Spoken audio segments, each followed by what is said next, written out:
Hey everyone, my name is Nani and here I am doing an underarm wax using Sexy Smooth Wax. This is the first wax strip I placed down. To me, that one always hurts the most. Today I wanted to talk about what to do for your first wax appointment. Now, for your first wax appointment, what do you do? Step number 1. You should let your hair grow out between 3 to 4 weeks is the best. Why should you let your hair grow out, you might ask?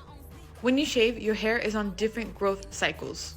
Some hairs might be fully grown out already, but the others are just beginning to grow. So when you let your hair grow out between 3 to 4 weeks, most of the hairs should be grown out all the way, making it easier for most of your hairs to come out instead of some.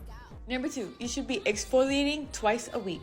Exfoliating helps remove any dead skin cells, any dirt, any bacteria. When you don't exfoliate, you're just leaving that on your skin and it makes it harder for hairs to grow out, hence ingrown hair occurs. So please make sure to exfoliate. Number 3, wear loose clothing. Wearing tight clothing can cause ingrowns and pimples, so please wear loose clothing the day of your appointment. Don't drink coffee or alcohol at least 24 hours in advance. Both of those things are blood thinners and it will hurt more the day of your wax appointment. I am running out of time, but let me know if I should do a part 2 to this because I would love to do that. That sounds amazing.